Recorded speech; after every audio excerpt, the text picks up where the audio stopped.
Hare Krishna. So today is the 15th of July, 2025, and we're at the Ram Mandir near Auckland, New Zealand, and we're going to be taking a journey through the Ramayana. You ready? Yes. We're going to go through the whole Ramayana in about an hour.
The next avatar is Ramchandra. So the Ravan, who had 10 heads, he challenged the Lord. And Lord Ramchandra took up the challenge and killed him. Nama Om Vishnu Padaya Krishna Prasaya Bhutale Srimati Bhaktivedanta Swami Niti Namane Namaste Sarasvati Deve Gauravani Pacharni Nivasesa Sunnivadi Paskachade Shatarni Vandeham Shri Guru Shri Yuta Padakamalam Shri Gurun Vaishnavamscha Shri Rupam Sagrajatam Sagana Raghunatham Vitam Sam Sajivam Sadvaitam Sadvadutam Parijana Sahita Krishna Chaitanya Devam Shri Radha Krishna Padam Sahagana Lalita Shri Vishakam Vitamscha Panchakalpachubhishcha Kipasindhavya Patapatitanam Pavanavyo Vaishnavevi Namo Namaha. So the great sage Valmiki saw a hunter kill a cruncher bird while it was mating, and he was so angry that he cursed the bird in an unusual meter never before heard. And he was wondering, why did I curse that bird in anger? When Lord Brahma came and said, actually this curse has been preordained because this meter you will use to describe the glories of Lord Ram. Do you have a cup? Much easier to drink out of a cup when you're speaking than out of a bottle.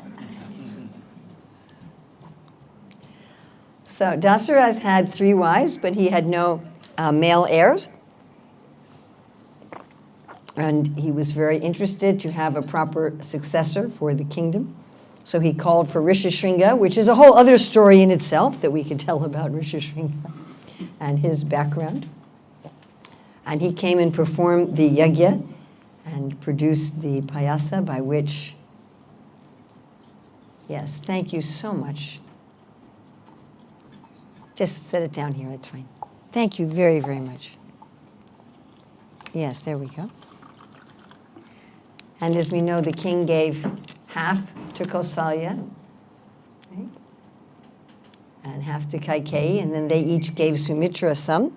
And so we ended up with 4 brothers. Ram, Lakshman, Bharat, and Shatrughna, who are the expansions of the Lord, Vasudeva, Pradyumna, Sankarshan, and Aniruddha. And King Dasarath and Kausalya loved their eldest son, Ram, as dear as life. And all 4 brothers, who were all manifestations of Vishnu. Whatever relationships we have in this world, they have their divine parallel in the Lord's Leela. And the brothers, Ram, Lakshman, Bharat, and Shatrughna, they were all trained how to rule the kingdom in proper military arts, diplomacy, and so forth. Then one day, Vishramrita Muni came to see Dasarath and said, my yajna is being bothered by demons. And I can't kill them myself because as a Brahmana, if I kill them, that will interfere with the whole yajna. And Dasarath said, well, whatever you want, you can have. He seemed to have a problem with this. You can have whatever you want thing, you know. So Vishwamitra says, fine, I want Ram and Lakshman. Ram and Lakshman, they're only 16. They're not fully trained. They'll be killed by these demons. I'll go with my army. Vishwamitra says, no, I want them. Right? And Vasistha, who was the guru, he said, don't worry. Vishwamitra will protect your sons. It will be good for them. So then Ram and Lakshman went with Vishwamitra Muni, who taught them all about divine weapons. Now these divine weapons all belong to already Ram and Lakshman. They're God, they have all these weapons. But still, the devotees come and act as a servant. And Vishwamitra is in this mood of Vatsalya Bhav. He's in this mood of parental love. And as they were going to the yajna, they came upon a hermitage where Vishwamitra says to Ram, you please step on this stone. And as he did so, Ahalya, who had been cursed by her husband because of a dalliance with Indra, came out and offered respects and then joined her husband. And they go further and they find the great female demon Tarika. She and her sons had been terrorizing the sages and polluting the sacrifices. It's interesting that with both Krishna and Ram, the first demon they kill is a woman. Yes? And then they come upon the yajna, where Maricha and Subahu were throwing blood and bones and pus and stool and urine on the yajna. And so Ram killed Subahu, but he didn't kill Marich.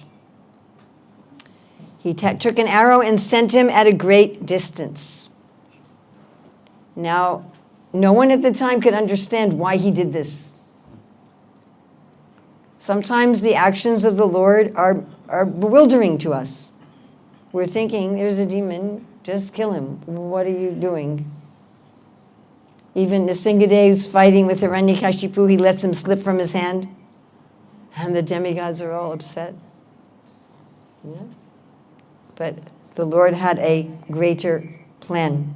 So after this, Vishwamitra tells the young princes, I would like to take you to Mithila, because there is something wonderful going there.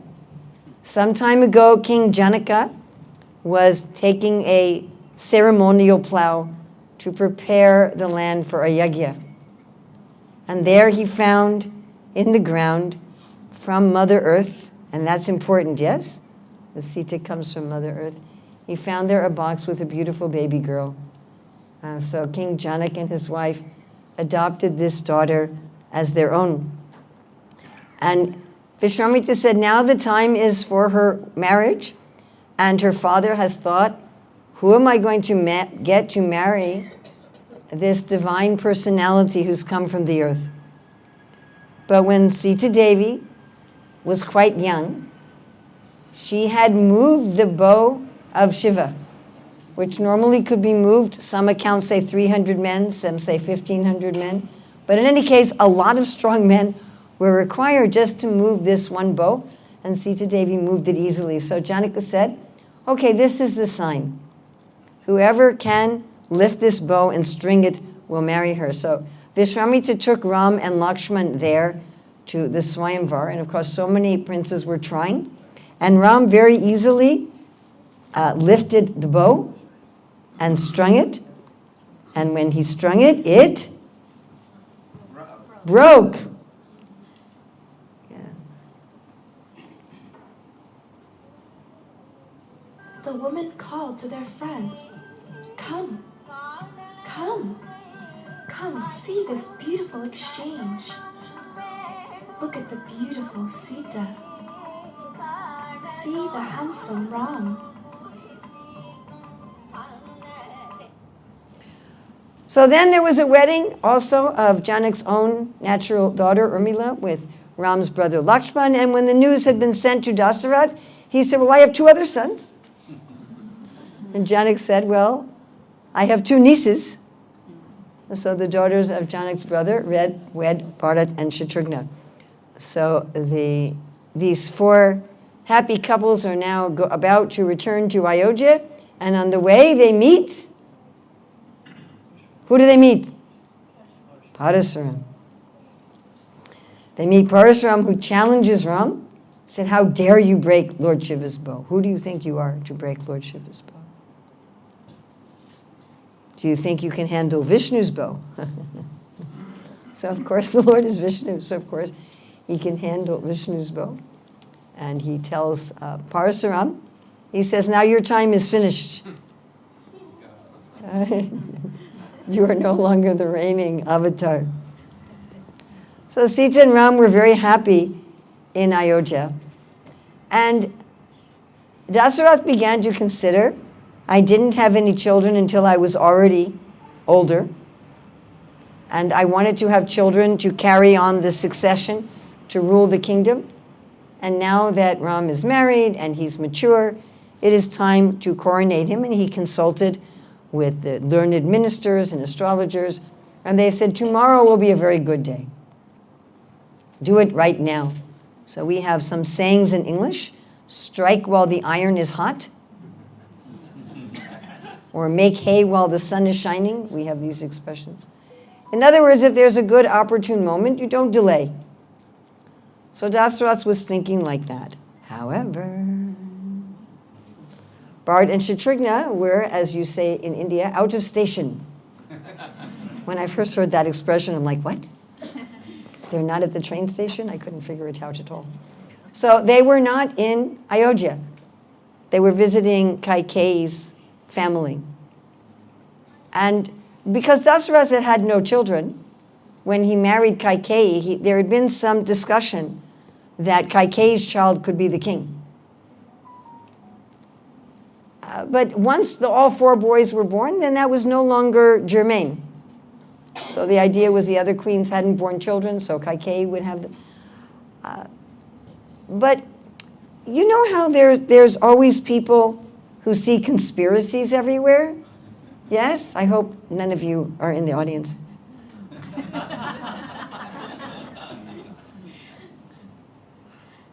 Yeah. Connecting dots that shouldn't be connected. Oh, I know why that happened, because of this and this and this and this and this. Sometimes we do this in our personal life. I wrote to this person. They haven't written back. It's been already 4 hours. It must be because of this and this and this. And we make up a whole story in our minds. Have we ever done, you don't have to raise your hands, but have we ever done this? We create a whole story. And then we find out, oh, my phone was off. I was in a meeting or something. Yes. So this is what Manthara did. She created a whole story. My dear friends, it's very important to be able to separate objective facts from our stories about those facts. To do that requires some humility. This is what I call practical humility. I can be wrong. What a novel idea. I can be wrong. Srila Prabhupada talks about 4 defects of conditioned souls. Imperfect senses, illusion, can make mistakes, and even cheat. We can cheat ourselves even. We can fool ourselves. We can rationalize something to ourselves. That is not true. Make up excuses for why we do something or why we don't do something. It's embarrassing for me to tell you that it was many years in the Krishna consciousness movement before I realized that those 4 defects applied to me. And that what I perceive with my senses is not objective truth.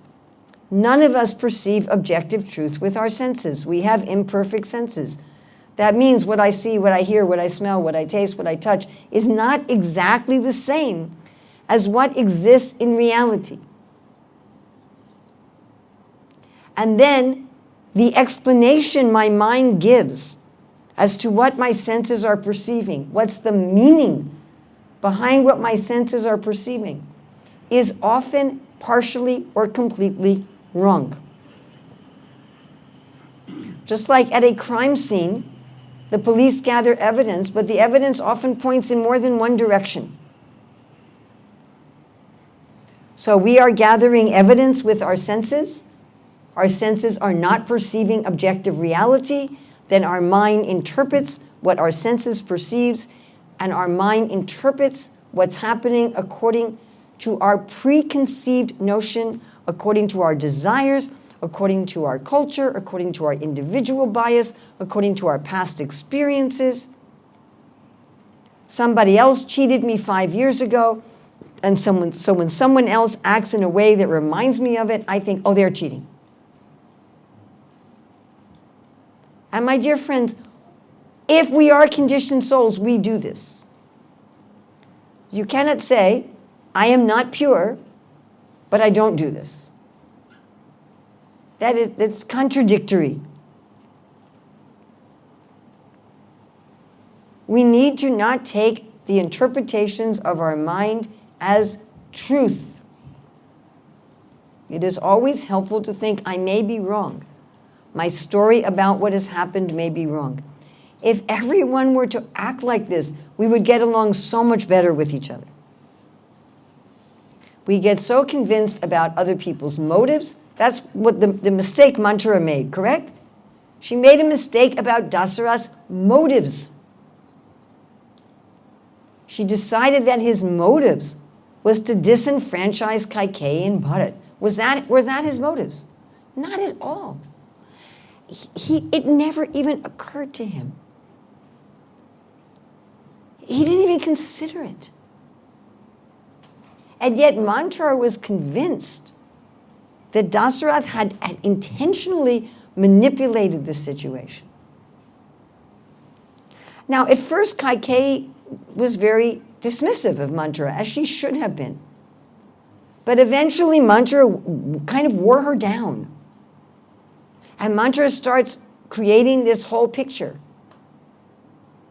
of, Kausalya's going to be chief, and Ram's going to be chief, and you're just going to be an insignificant servant, and Bharat's going to be an insignificant servant. You won't be treated as royalty anymore. You'll be sidelined. She's creating this whole doomsday scenario, which again was the furthest thing from Dasara's intention. So we should be careful, because it's easy for us to all have a little mantra in our brain. Well, this is happening, this, and there's nothing actually there. And we all know that people do this to us sometimes, right? We're just kind of innocently going about our lives, and somebody will, oh, you did this because of this. You went that. I didn't know what you're talking about. And this can happen between family members, it can happen between friends, it can happen in a community. So Mantra's doomsday imagination, of course this is all Leela. It's all Leela, it's all the Lord's desire. But still, there's lessons for us here. You understand? A lesson is be careful. Kaikeyi should have been careful, and she wasn't. And then she does this whole manipulative thing. So first Mantra is manipulating, then Kaikeyi is manipulating. She takes off her fancy clothes and her jewels, and she goes in the sulking room. Can you imagine having a house so big that you have a sulking room?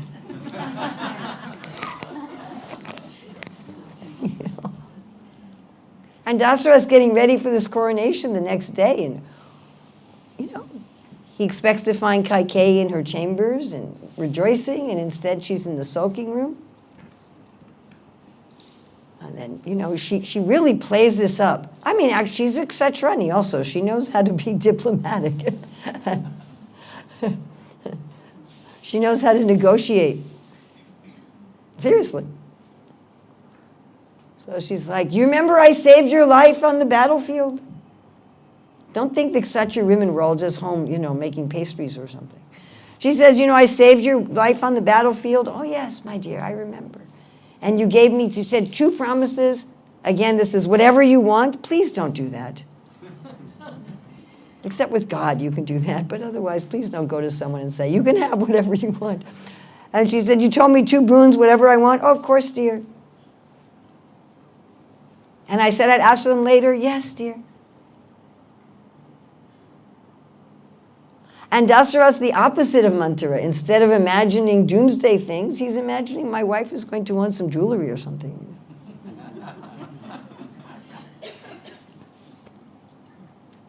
You promise? Again, you promise? Yes, of course, no problem. She says, okay, you put my son Bharat as king, and you banish Ram for 14 years. And the idea, Manthara's idea of banishing Ram, was that this way people would forget about him. That if Ram was still around, there might be an insurrection. Yes?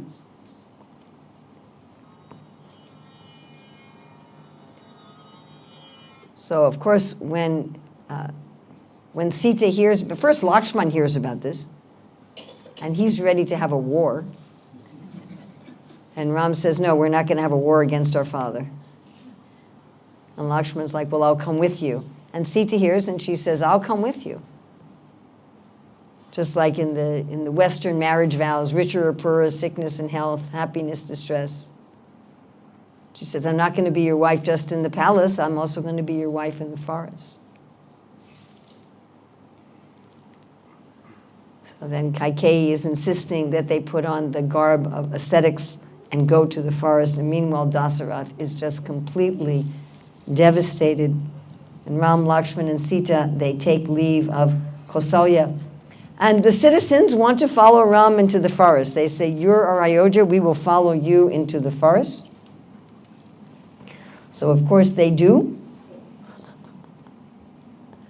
But then when everyone is sleeping by the bank of the river, Ram crosses the river in the chariot, so there's no tire tracks.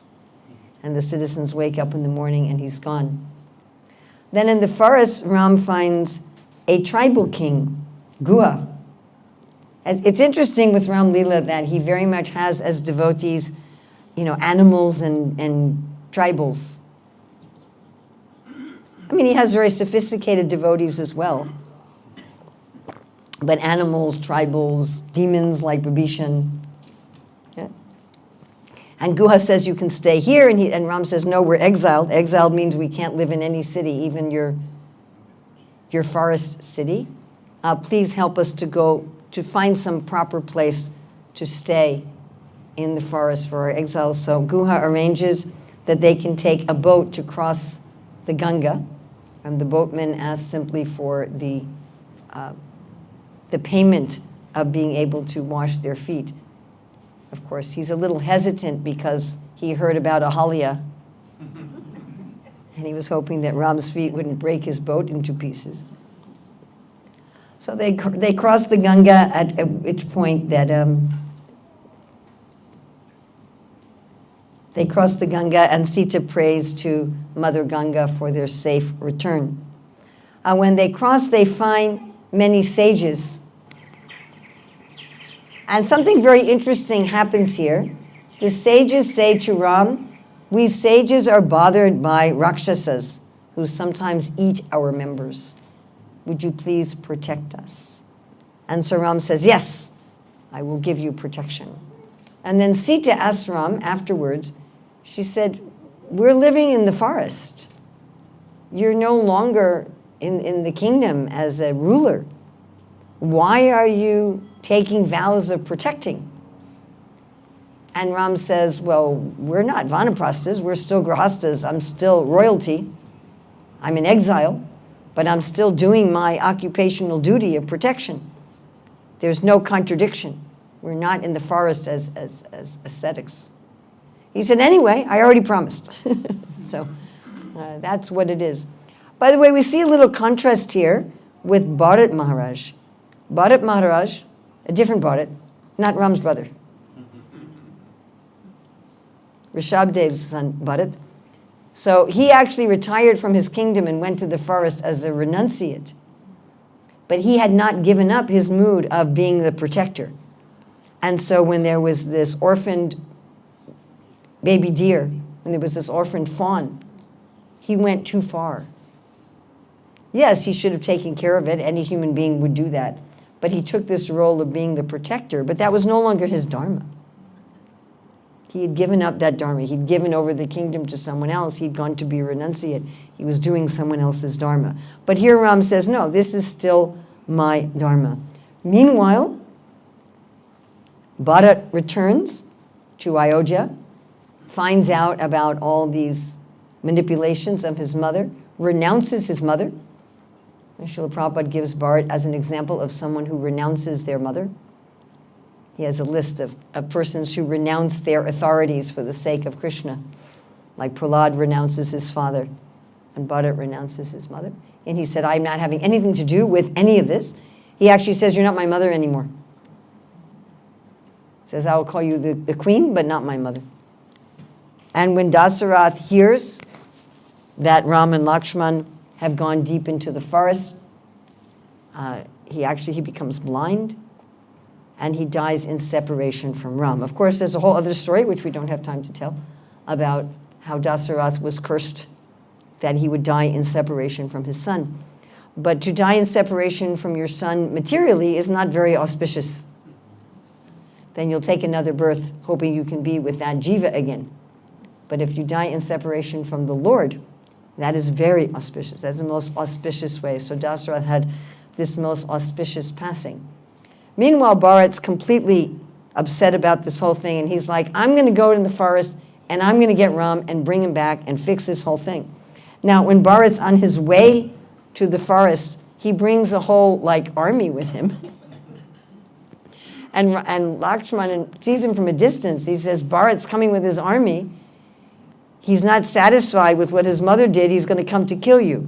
This is another, of course, again, this is Leela and Lakshman's God. But this is another example of jumping to conclusions based on our own imperfect perception. And Ram's like, Bharat's not going to do that. Don't worry about that. And Bharat tries to convince Ram to come back and rule. And Ram's like, I'm sorry, I'm not going to break my father's promise. This, I'm not going to break my devotee's promise, is a recurring theme in the Shastra. The Lord may break his own promise, but he won't break the promise of a devotee.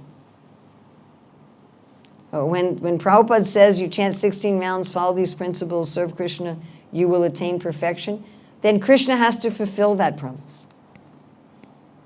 Krishna fulfills the promises of his devotees. So Ram is like, I'm going to honor my father's promise. But he had a problem that Bharat was also stubborn. Now, what do? Bharat says, well, I'm not doing it. I'm just not doing it. I'm not going to go be the king. Sorry, not going to happen. So they come up with a compromise, and Ram says, all right, technically I'll be the king, but I have to do this 14-year exile, so you rule as my representative. So Bharat says, all right, give me your shoes. I'll put your shoes on the throne. And Bharat actually performs more austerities than Ram for the whole 14 years. He stays somewhat outside the city. Bhagavatam says he just eats barley cooked in the urine of a cow. He's doing a lot of tapasya. So then Ram, Lakshman, and Sita decide they're not going to stay there anymore at Chitrakoot because now everybody knows where they are. So everybody's going to come, and it will be a disturbance to Ayodhya. So they decide that they are going to move. So they start going through the forest looking for another place. And they start running into demons. So they run into Virad. He's the first demon. And they kill Virad. And he actually was a celestial being that was cursed. And they run into Shurpanakha. So Shurpanakha is Ravana's sister, a Rakshasi, and she falls in love with Ram. So I used to act in the Ramayana. Actually, first time I saw the Ramayana play, I was with Srila Prabhupada. Prabhupada was sitting maybe 2 rows ahead of me. And my god sister Rasagya was playing Sita, and her husband Lohitaksha was playing Ram. They've both since left this planet. Lokamangala, who's also no longer with us, he was playing Ravana. And I remember, especially with the fight between Ravana and Jatayu, when that happened. So I felt that I wasn't no longer in New York watching the theater but I was actually in the forest with the pastimes of Lord Ramachandra. Anyway, later after that, after Prabhupada had left the planet, I ended up joining the Ramayana theater group, and I played Shurpanika.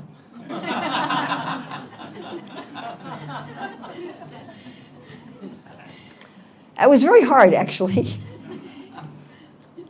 I had to kind of try to psych myself up, because I was, I remember I would go backstage and try to say the verses from the 16th chapter of the Bhagavad Gita about the demoniac mentality. I am perfect, powerful, and happy. And I try to get myself into the mood of playing a demon. So Shurpanika comes and says, I wish to unite myself with you, O best of men. Be my husband. What is this Sita to you? And then Ram says, well, I've taken this vow of Ekpatni Vrat. Now, Ekpatni Vrat is not like modern idea where you marry someone and then when they die, you marry someone else. This was like, even they die, you don't marry somebody else. It was a lifetime. He says, but my brother Lakshman, he's not taken this vow, and his wife, Urmila, she's not here. You can marry him. And she goes to Lakshman, and he says, but I'm just living here as a servant. You're a princess. You're not going to be happy being a servant. Oh, it is this beautiful girl that stands between me and you. I will eat her. I still remember some of my lines.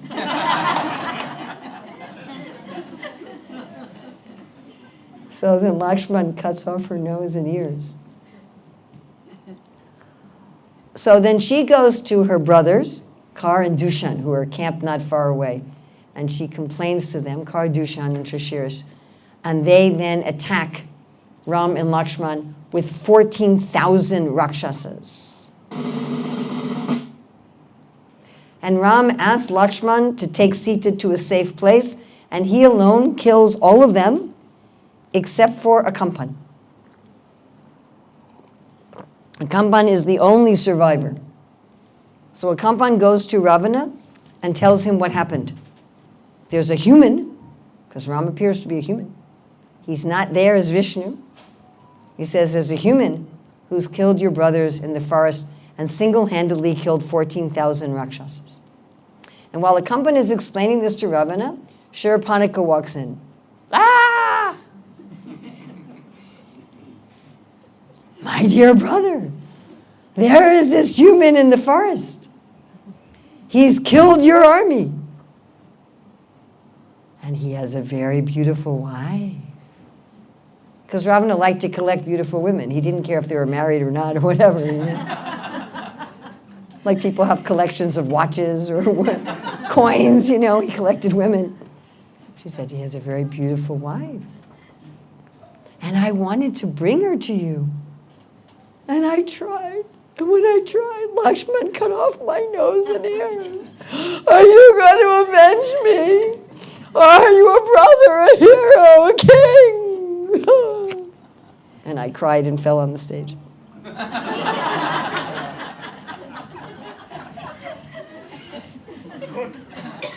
Akampan is telling Ravana, he says, this is a really bad idea. This is a really, really bad idea. But Ravana gets fixated. First of all, his honor's at stake because Shurpanika had kind of, challenged him in front of the court.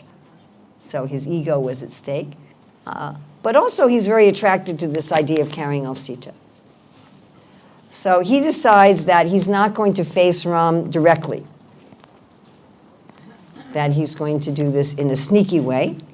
So he goes to Marich. Now, Marich had retired. After Ram had sent him far away with an arrow, he had stopped his demoniac activities and he was performing austerities.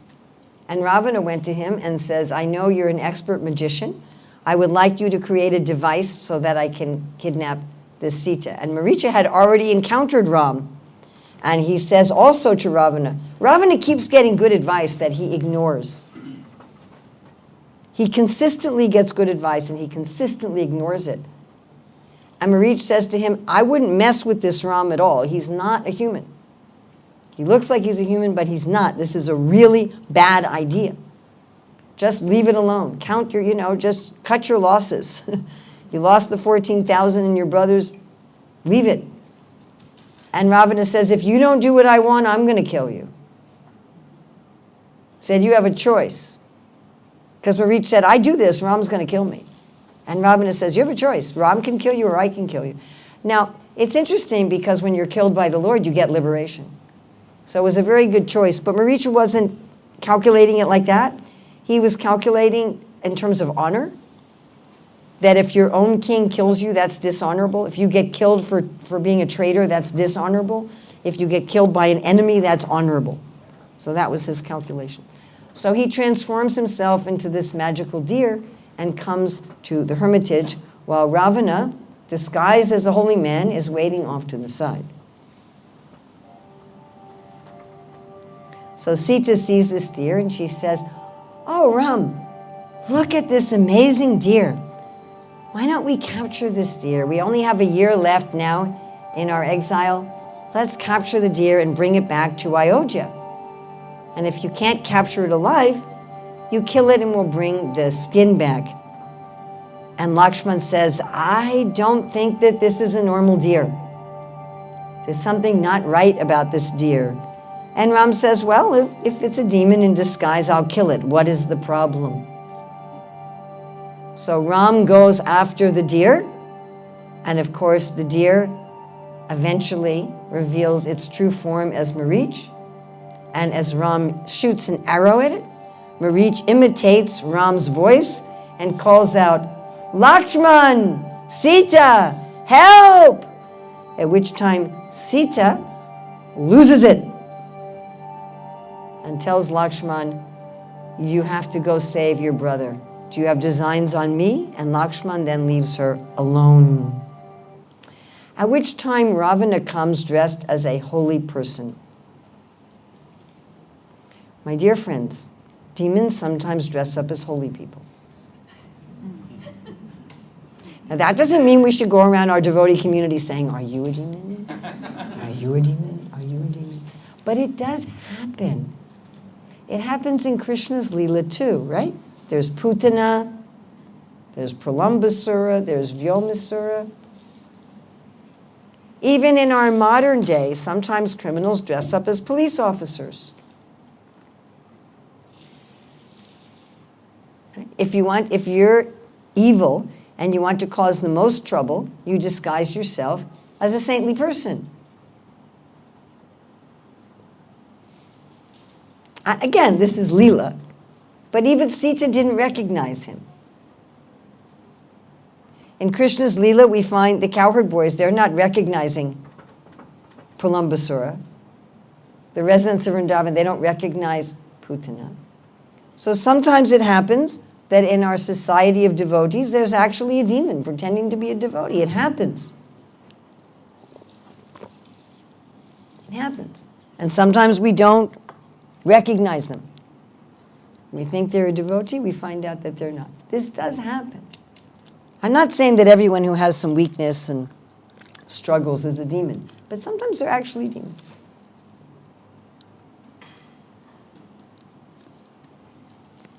We had many years ago one man who entered our school in Vrindavan in the 70s, and he was terribly abusing the children. And when it was found out, when he was discovered in the 80s, he said, I intentionally came here to Vrindavan to do this to prove that I could get away with it and there's no God.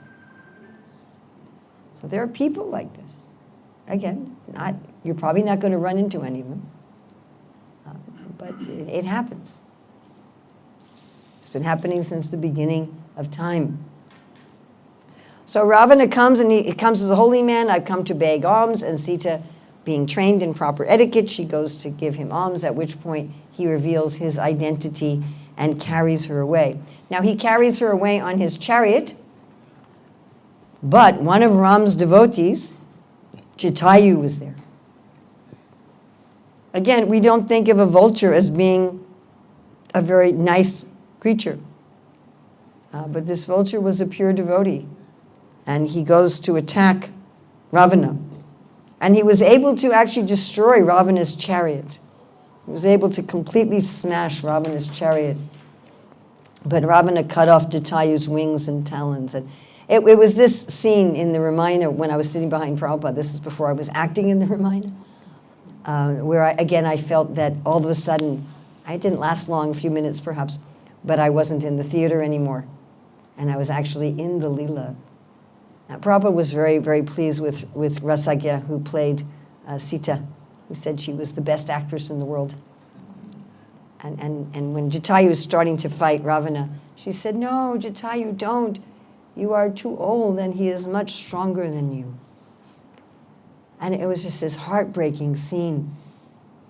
Jatayu is a good example of the fact that sometimes externally our devotional service is a failure. Sometimes we try to do some service for the Lord and it fails. You may try to build a temple, you can't get the permits, you can't build it, it doesn't work. You try to do some project, something, maybe it's a little project, maybe you're trying to cook something and somehow something goes wrong with your oven and it burns. Sometimes there's a failure. But Krishna's not looking at the result, he's looking at the effort and the intention.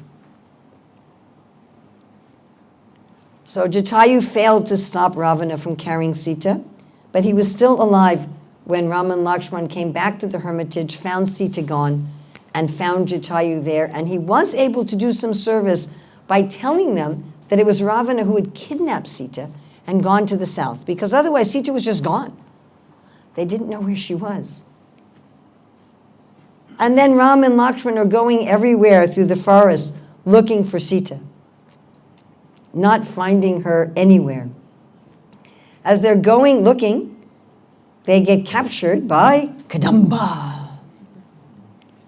So in the theater group, we had this amazing costume for Kadamba, and we used to go on Harinam in our costumes. And we would advertise the theater, because in New York we had a professional theater. We had a professional stage, sound booth, everything. We would charge for it. We were considered off Broadway. That's a category in New York for theater. There's Broadway, off-Broadway, and off-Broadway. One of my grandsons was saying, "Why do they call it Broadway?" I said, "Because there's a street called Broadway, and that's where the theaters are. Most famous theaters in the world." And we actually got magazines and newspapers to come and watch the performance and review it. So anyway, we'd go out in our costumes and on Harinam, and we'd give out flyers about the theater performance. And this devotee in this Kadamba costume, it was really some costume with these huge arms. So Kadamba captures Ram and Lakshman in his arms, and Ram and Lakshman cut off the arms of Kadamba, at which point he directs them. He said, "Please burn my body." And he's also a celestial being, and he says, "You have to find a Shabari, and she will help you to find Sita." So Shabari had been a tribal who became a disciple of Matangi. And Matangi had, when he was ready to depart this earth, she wanted to follow her guru. And he said, "No, you have to stay to greet the Lord, who will come in the form of Ram and Lakshman." So she took her guru very seriously, and every day she would prepare. Every day she would put flowers on the path and pick berries and prepare. And every day they wouldn't come. And the next day she would prepare and they wouldn't come. And the next day she would prepare and they wouldn't come. But she never gave up. Just like we were told, you chant Hare Krishna, one day Krishna will come. And my dear friends, one day Krishna will come. Don't give up. So one day, as she did every day, she was preparing and she had become very elderly. And then she looks and there's Ram and Lakshman. And she's giving them the berries she picked. They say that she was so careful to make sure they were good that she tasted them first. And she told them, she said, the person who will help you is Sugriva. You have to go to Lake Pampa and you have to take shelter of Sugriva. And then she said, please give me permission to depart. And there in the presence of Ram and Lakshman, she left her body and went to Vaikuntha. So then Ram and Lakshman, following her advice, they go to Lake Pampa, where they first meet Hanuman. And then they meet Sugriva, and they find out that Sugriva has also been disenfranchised. So he's also been exiled. His brother has taken over the kingdom, and his brother has kidnapped his wife. Little, not exactly parallel, but. And so they make the pact of friendship. And Sugriva says, if you can get me back my kingdom, then I have armies, and I can help you. And it's very interesting, of course, how Ram kills Bali. Because he kills him. The gopis criticize Krishna, by the way, for this. They say, oh, you killed Bali like a hunter from behind the tree. You didn't kill him like Kshatriya.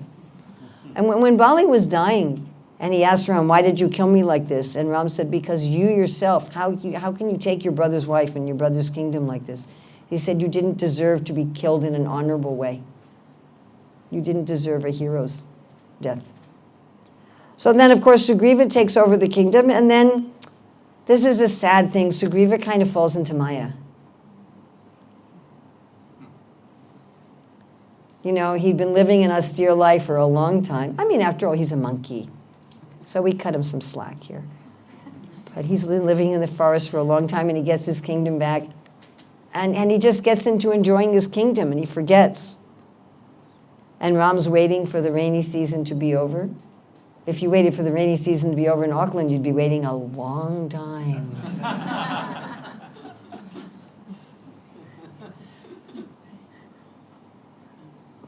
I was just remembering how one time I was in India, I was in Mumbai, and some devotees were driving me to the airport. This was during the rainy season in India. And they said, so Mataji, in America, do you get enough rain? I said, where I live, yes, we get enough rain. And they're quiet for a while. And they said, when you go home, is this your rainy season? And I said, well, we don't have a rainy season. And then they're quiet for a while. And then they said, well, when does it rain? And I said, well, it can rain anytime. And they were really quiet for a while. And they said, how do you know when to bring an umbrella? So anyway, Ram was waiting for the rainy season to be over. Then it was over. He still didn't hear from Sugriva. And because Ram was exiled, he wouldn't enter a city. So he wouldn't enter the city of Kiskinda.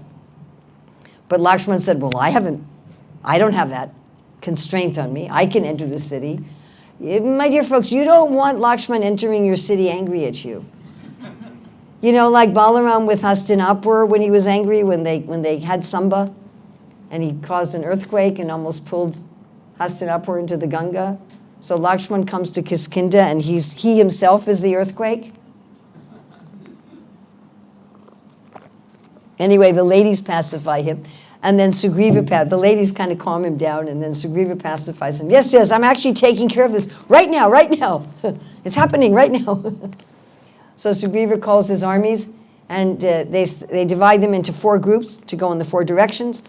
But because Jatayu had seen Ravana go to the south, therefore they thought that the group going south was the most likely to find Sita. So in that group, they had Hanuman, and Ram gave Hanuman his ring. He said, because Sita won't know who you are. How will she know who you are? So Ram gives him his ring and says, this way you can show Sita that you are my messenger.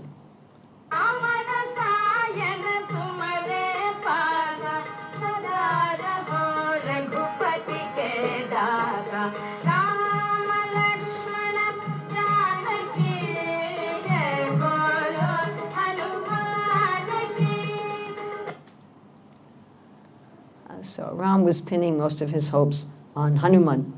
And there's, of course, another long, long story about Hanuman's group and how they get lost and they end up in a magical cave and so many things. If we told the whole story, we'd be here for a whole year telling the whole story. But they end up on the shore of the ocean.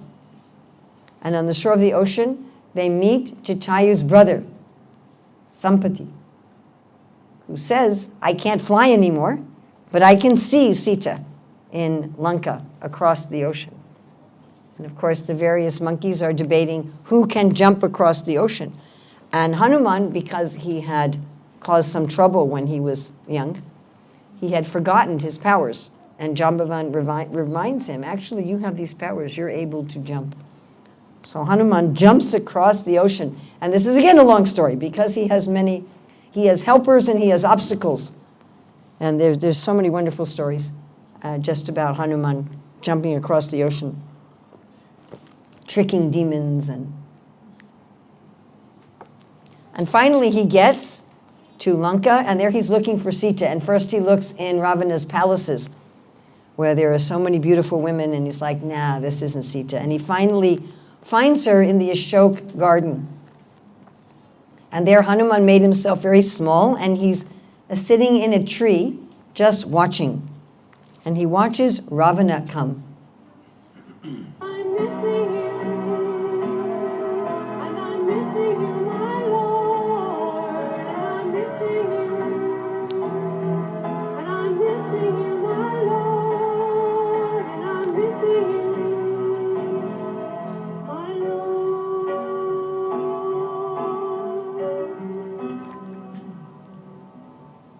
And Hanuman hears Ravana threatening Sita. He says, I've waited long enough.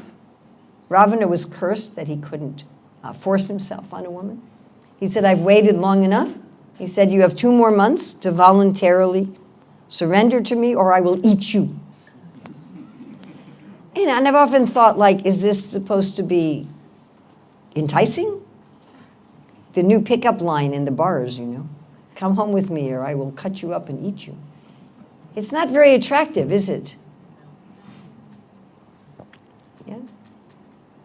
So this is not the way Krishna loves us. Krishna wants our voluntary love. This is the mood of the demon. Krishna doesn't force. So Hanuman, he's wondering, how am I going to win Sita? So he starts actually singing this story of Lord Ram from the tree. And Sita is listening and she's wondering, who is there in Lanka who's singing the story of my Lord? And he comes down before her, and at first she's like, oh, you're Ravana in disguise. She doesn't trust him. But he shows her the ring and he says, no, actually I've come from Ram. And he says, if you want, I can put you on my back and I can carry you to Ram. And she says, no, that's not proper. Ram himself should rescue me. You simply bring him this message. And then he's thinking, okay, well, I've done my duty. I found Sita. That was my duty. And I can come back and tell Ram where she is. But while I'm here, let me do a little reconnaissance. Might as well. I'm already here. So he thinks, how am I going to do this? How am I going to be a spy in the most efficient manner? And he thought also, let me kind of put literally the fear of God into Ravana. So he acted in a way to get himself captured. Sita's in the Ashok Grove, and he starts knocking down the trees and eating the fruits as if it was his own personal garden, which attracted the attention of some of Ravana's sons who came to fight with him. And eventually they tied him up, although Hanuman actually couldn't be tied up. And they bring him to the court of Ravana. At that point, Ravana, he tells Ravana, he says, you know, you should return Sita. Again, Ravana keeps getting this good advice. You should return Sita, or you'll be sorry. And Ravana's like, forget it. I'm never going to return Sita. He couldn't even enjoy her, but he wanted to keep her anyway. And then he says, kill this messenger. And Bibhishan speaks up and said, you cannot kill a messenger. You can maim him, but you can't kill him. So Ravana says, all right, let's set fire to his tail and drag him through the streets of Lanka. Bad move on Ravana's part there.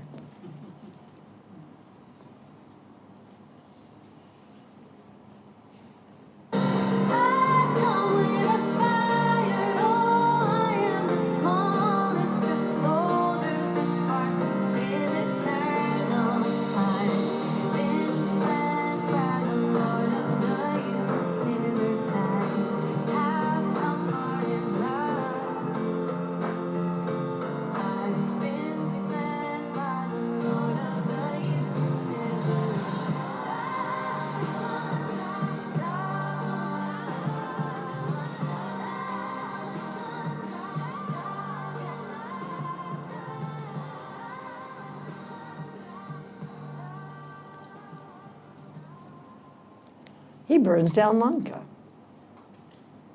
and gets to find everything that's going on there, and then he jumps back.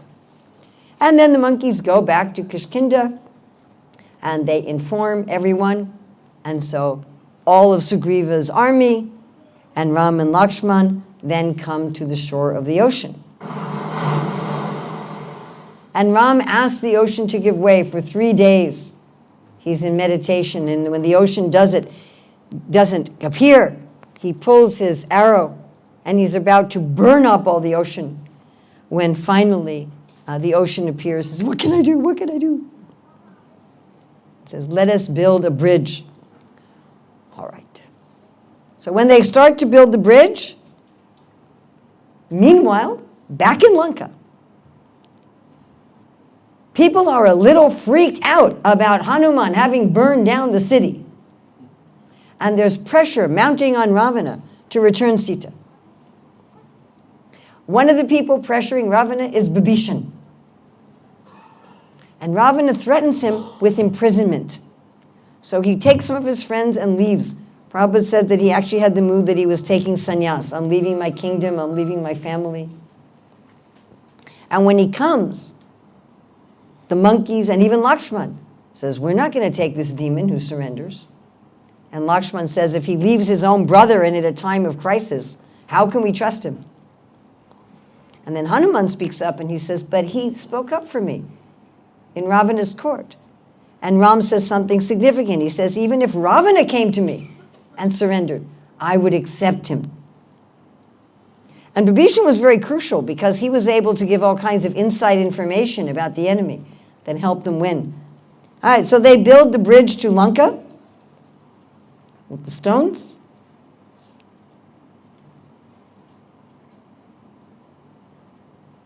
And once they reach Lanka, and again, Ravana is being told, there is a bridge built across the ocean. And Ram and Lakshman and the monkeys are coming. You should surrender. And he's like, no. You know, sometimes in our life, it's obvious that Krishna is asking us to surrender something. And we keep going, no. So then the battle begins. It's a long, complicated battle. I'm definitely not going to tell you everything about the battle. But at one time, there was a snake weapon sent to Ram and Lakshman, and it appeared that they were going to be defeated. And then Garuda came and ate the snakes. Things were going really badly for Ravana. His sons were being killed. His brothers were being killed. The snake weapon didn't work. So he decided, I have a secret weapon named Kumbhakarna. He said, I know it isn't his normal time to wake up, but wake him up.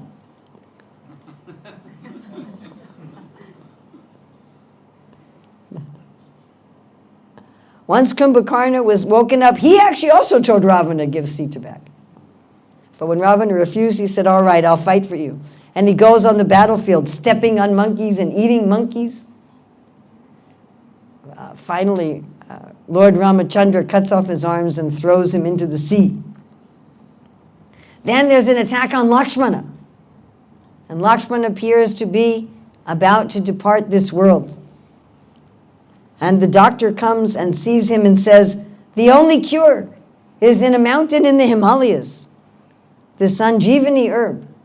And it looks like this, like this, like this. Is there anyone who could get it? Hanuman's like, I can get it. So he jumps to the Himalayas and he's looking around on the mountain and he's like, I'm really not sure. You know how sometimes, you know, your wife or your husband sends you to the shop to get something and then you're there and you're like, is it that one? Is it that one? Hey, can you send me a picture? Or you're taking pictures? Is it this one? Is it this one? So Hanuman's like, well, I don't have a lot of time. I don't know which one it is. I'll just bring the whole mountain. They'll figure it out when I get there. Prabhupada said he was just a monkey, but he was strong. So he brings back this whole mountain, which revives Lakshman. And then, of course, with the help of Bibhishan, Lakshman kills Indrajit. And you'd think at that point, Ravana would surrender. He had nobody left but himself. But his ego just wouldn't let him surrender.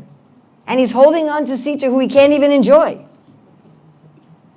My dear friends, if we're a conditioned soul, we're all like Ravana. We're holding on to material things that aren't even pleasurable for us, that aren't even really satisfying our desires. And we're being told over and over again, surrender to Krishna. We say, tomorrow, maybe someday. So there's this battle, and Ravana comes out in his chariot, and to make things equal, Indra gives Ram his chariot with his chariot driver, and the battle is raging for quite some time.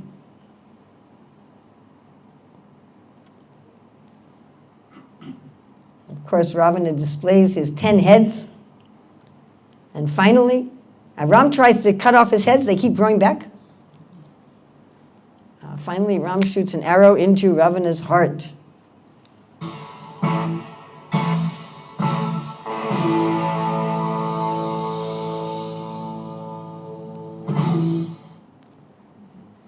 Jai Shri Ram! That's the extent of my expertise in creating animation. So when Ravana dies, his wife Mandodari, she laments. She said, you've made your body fit to be eaten by vultures and your soul fit to go to hell. Which is interesting because she's one of the most chaste ladies.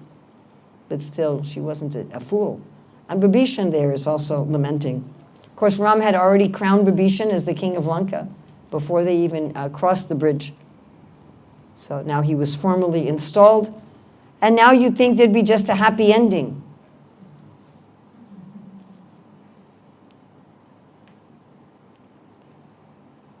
The Ramayana is full of pathos.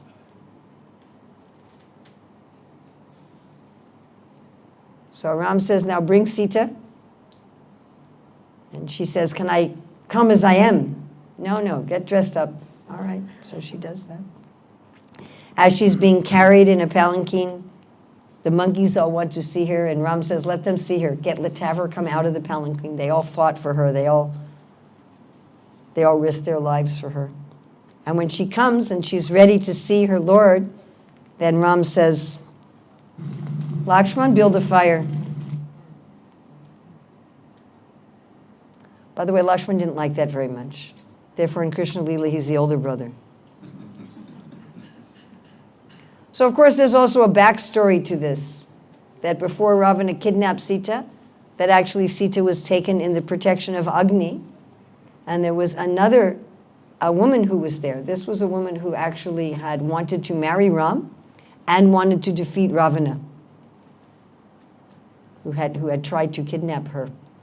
So she had this, because Ram had this Ekpatni Vrat, so she couldn't marry Ram, but she could be Ram's wife in separation, but that's a whole other, again, amazing pastime. So when this fire is there, so this Maya Sita, she enters the fire and the real Sita comes out. And this story is told in the Kurma Purana. We know in Chaitanya Lila, Sri Chaitanya Mahaprabhu in South India, he met this Brahmana who invited him for lunch. Please come to my house for lunch. And Mahaprabhu goes there for lunch. And this Brahmana hadn't even started cooking. He hadn't even washed the veggies or anything. He's just there crying. Mahaprabhu said, what's going on? He's like, she just kidnapped. She's kidnapped. I can't cook. She's been touched by Ravana. I can't cook. I can't eat. And somehow, Sri Chaitanya Mahaprabhu, who's also Krishna, pacified him. He said, no, it's okay. Nobody can touch Mother Sita. It's all right. And then as Mahaprabhu was traveling further, he came into a temple where there was a copy of the Kurma Purana that explained that the Sita that Ravana kidnapped was actually a Maya Sita. She was another person. I'm trying to remember her name. It starts with a V. Anyway, so it was actually somebody else. And Sri Chaitanya Mahaprabhu was so kind and considerate on this devotee of his that he had somebody copy this page from the Kurma Purana, and with the permission of the temple priest, and he had a copy left in the temple, and he took the original, so the Brahma would be convinced. And then Mahaprabhu backtracked. He went back to that Brahmana's house and says, here's the evidence that it was not the original Sita. So much love the Lord has for his devotees. So now everybody's happy. And Ravana had this airship that he had stolen from Kuvera. So now the 14 years have passed, All the timing just ended up perfect. And so Ram, Lakshman, Sita, along with Hanuman, Sugriva, Bibhishan, and some others, they all get on this airship from Kuvera, and they all return to Ayodhya in triumph. And as it says in the 9th canto, as the Lord sat on his airplane of flowers, with women offering him prayers and reciters chanting about his characteristics, he appeared like the moon with the stars and planets. And then they all return in triumph to Ayodhya.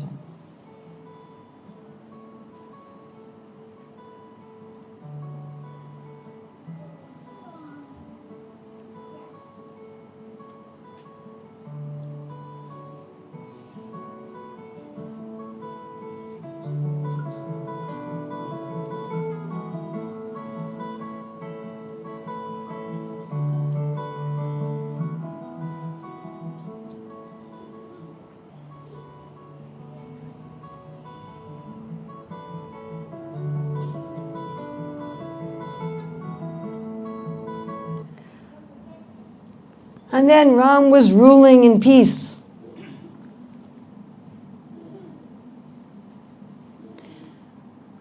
And then we would like to end the story here. You don't like it if we could end the story here?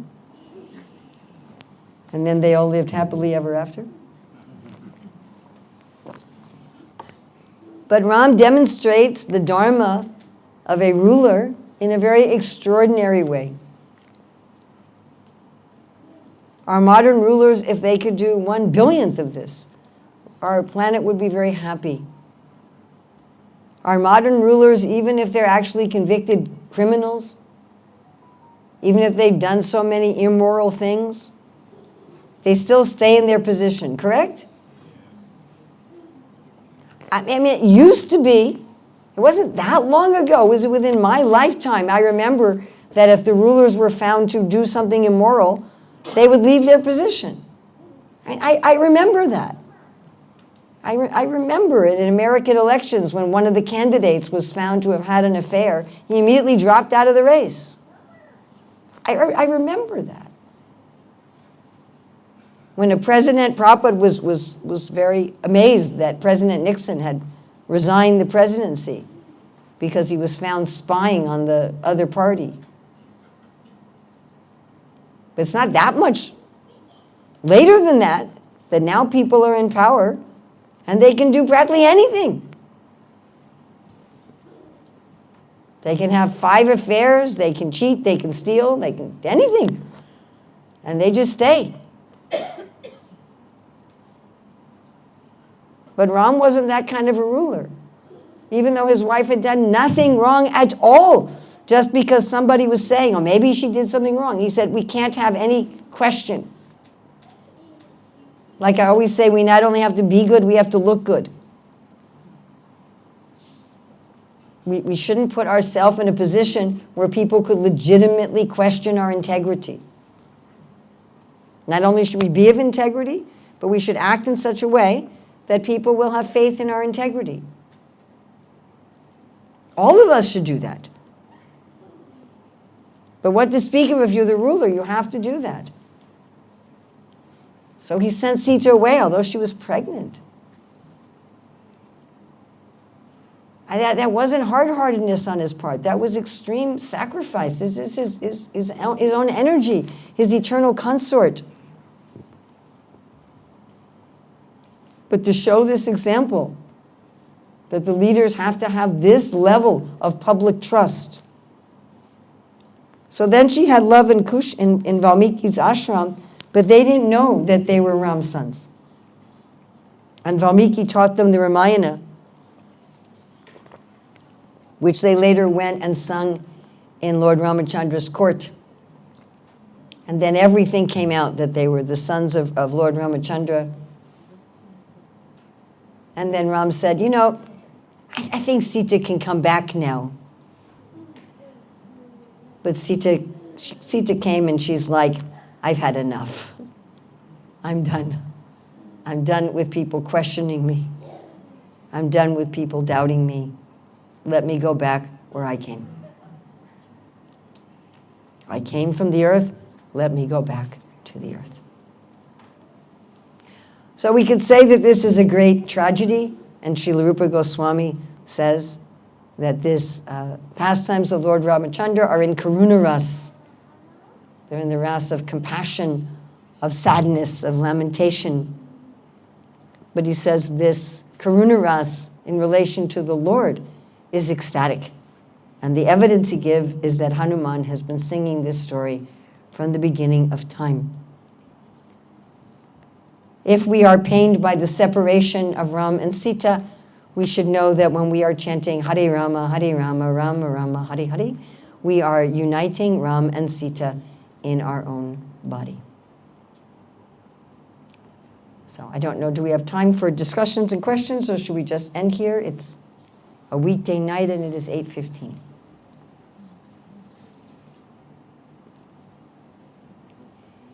We can take few questions. Few. Okay. Anybody have questions or comments or corrections?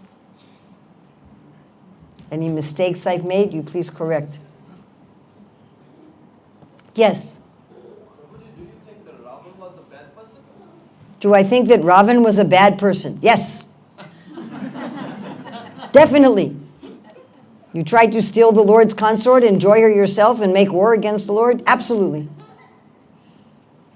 He epitomizes the bad person. Or he acted as a bad person? You talk to Krishna about that one.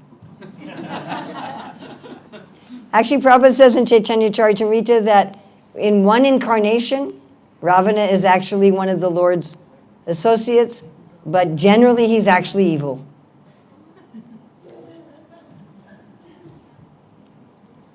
We take Ravana as evil, that he's the personification, the epitome of evil.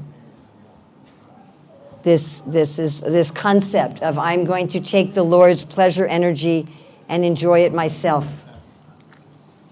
That's really the epitome of what all conditioned souls are trying to do. We're trying to take the Lord's energy and we're trying to enjoy it without him. So, yes. That's bad. We're not supposed to do that. Anybody else? Yes? Mataji, can you shed some light on Shatrugna? No. I don't know much about Shatrugna. I'm sorry.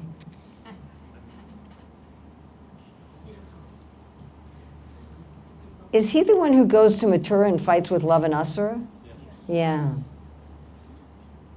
I know that there is a cave in Mathura where Lavanasura went to the lower realms. And so Shatrugna established the kingdom of Mathura free from Lavanasura. And that's about as far as I know. Sorry.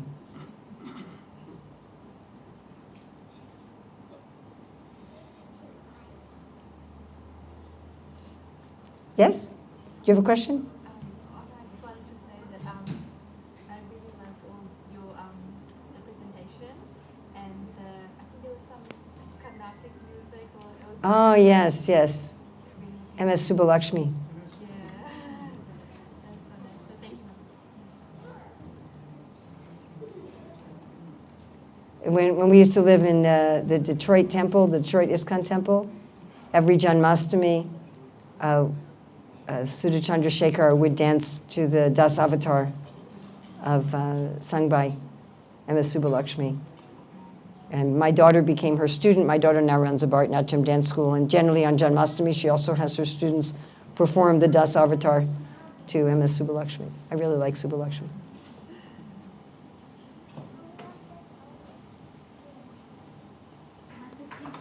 Did you do all the artwork?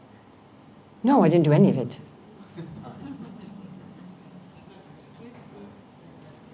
So the artists here, there's devotee Madhava Priya, who did the whole Ramayana. And there's also Sharma, the famous Indian. And then there's a Russian devotee, Satchidananda. Some of the paintings are by him. And then there's most of the paintings are by those three artists. And then there's also some paintings, so I don't know who the artist is. But mostly it's those three.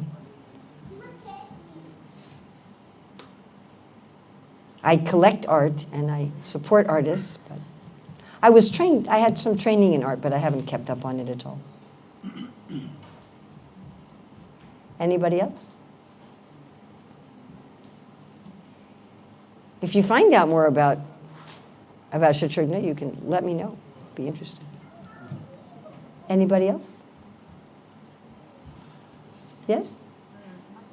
The Rama's side people who died, they go back to Godhead or? Now that's interesting question. Did they all go back to Godhead? We know that when the soldiers died on both sides in the Mahabharata war, but that's specifically said in the Bhagavatam and the 9th chapter of the 1st canto with the dying of Bhishma, that all the soldiers on both sides went to Vaikuntha. Except, you know who didn't go? One exception. Duryodhana. He did not die in the presence of Krishna. So that's a very reasonable assumption. It's a very reasonable assumption that anyone who died there went to Vaikuntha because they died in Ram's presence. So that's, I don't think I want to say absolutely authoritatively that's the case, but that's a reasonable assumption. So thank you very, very much. Srila Prabhupada ki jai. Lord Ramachandra ki jai.